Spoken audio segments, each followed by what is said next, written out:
Hello दोस्तों, राधे राधे। मिट्टी का शिवलिंग बनाकर उस शुद्ध स्थान पर एक पाटा बिछा लीजिए, जैसे हम बिछा रहे हैं। तो इस तरह से चौकी या पाटा आप जो भी है आपके पास वो आप बिछा लीजिए। एक सफ़ेद कपड़ा बिछाना है तो वहाँ एक सफ़ेद कपड़ा हम बिछा लेते हैं। इसी पर हम 108 शिवलिंग जो निर्माण किए हैं यहीं पर स्थापित करेंगे। यहीं पर सारी पूजा विधि विधान हमको यहीं करना है। तो हम यहाँ पर शिवलिंग को रख लिया है, जैसे थाल में हमने बनाया 108 लिंग का शिवलिंग।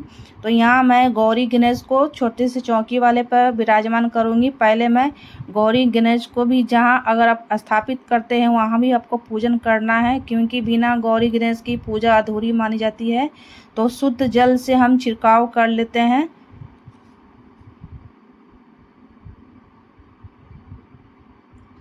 शुद्ध जल से छिड़काव करने के बाद एक बेलपत्र आप वहाँ रखें, क्योंकि शिवलिंग जो है वहाँ खंडित होने का भय नहीं रहता है। इसे अच्छे आराम से आप पूरे विधि विधान से पूजन करें। तो यहाँ मैं शक्कर पहले चढ़ा रही हूँ।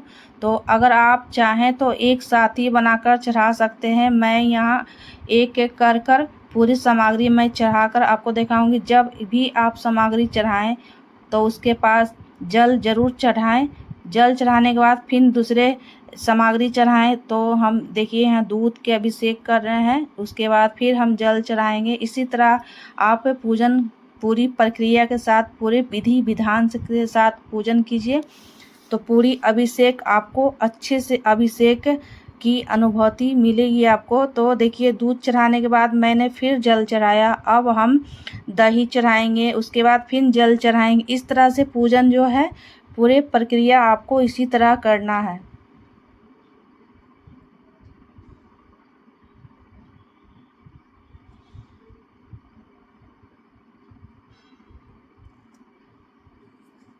तो पूजा में आप कभी भी नहीं घबराना चाहिए, कभी भी हड़बड़ में नहीं पूजा करना चाहिए, क्योंकि पूजा जो ऐसी एक स्थान है वहाँ आपको बहुत ही मन को स्थिर करके पूजन ही विधान करना चाहिए। तो मैं यहाँ बहुत ही जब भी पूजा करना बैठती हूँ बहुत ही आराम से करती हूँ। मैं कभी हड़बड़ाती नहीं पूजा में, क्योंकि एक गलती के कारण मुझे पूजा जो है मेरी अधूरी हो जाएगी। इसलिए मैं बहुत ही आराम से पूजा करती हूँ। एक एक चीज़ बारीकी कर मैं आराम से पूजा पूरी सामग्री चढ़ाती हूँ। तो यहाँ देखिए आप भी इसी तरह आराम से पूजा कीजिए। तो मैं एक एक करके जितनी भी सामग्री जब भी अभिषेक की सामग्री जो होती है आराम से कीजिए। यहाँ पर हम भांग चढ़ा लिए हैं। तो एक एक करके मेरी पूरी पंचामृत जितना भी हमको चढ़ाना था वो सारी मैंने चढ़ा ली। अब मैं गौरी गणेश को विराजमान कर ली हूँ। इनको भी हम साथ साथ पूजा कर लेते हैं। तो गणेश जी को हम पीली चंदन लगाएंगे या तो लाल चंदन भी लगा सकते हैं। तो माँ पार्वती को हम सिंदूर अर्पण करेंगे।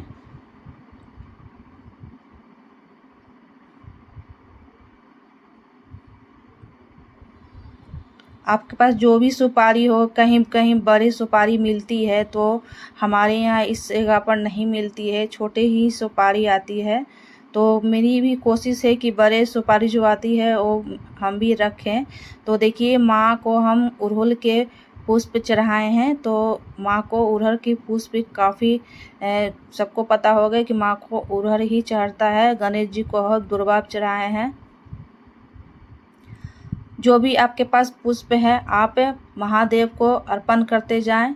तो ऐसे तो महादेव को हार श्रृंगार का भी पुष्प चढ़ता है, अपराजिता का भी चढ़ता है। तो जो भी आपके पास उपलब्ध है वो पुष्प जो है आप चढ़ाते जाएं। मेरे पास सारे प्लांट्स हैं मगर इस समय अभी निकल नहीं रहा है। सिर्फ एक कनेल का ही पुष्प जो है महादेव की कृपा से निकल रहा है। तो उनकी कृपा है। तो उनको पुष्प जो है कनेल का मैं चढ़ा रही हूँ।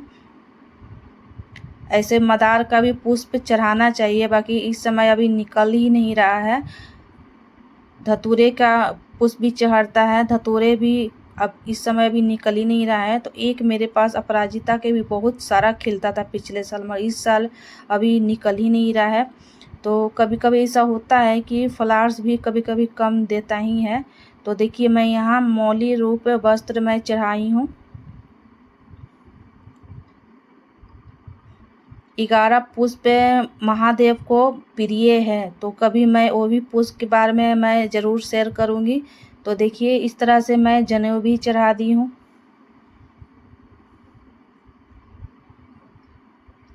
माता रानी का ये श्रृंगार है, जो भी मेरे पास श्रृंगार था तो मैं माता रानी को अर्पित कर रही हूँ।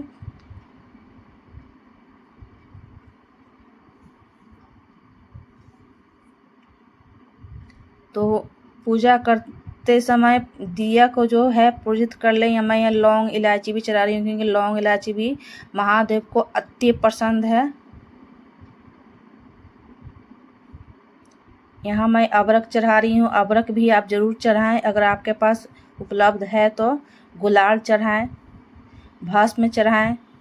तो जितनी भी सामग्री अभिषेक समय रहती है, तो सारी सामग्री को आप एक एक करके बहुत ही प्रेम से महादेव की अभिषेक के साथ आप पूजा करें।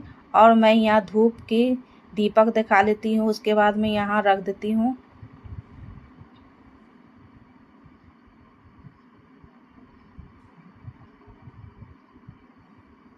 इत्र भी थोड़ी सी हम दे देते हैं, अर्पण कर देते हैं महादेव को। जो भी आप इत्र यूज करते हैं, कोई भी इत्र लगा सकते हैं।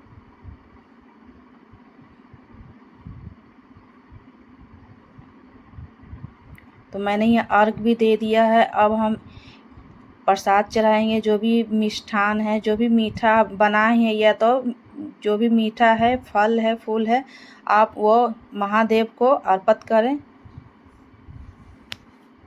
तो फल चढ़ाते समय बेलपत्र चढ़ाना नहीं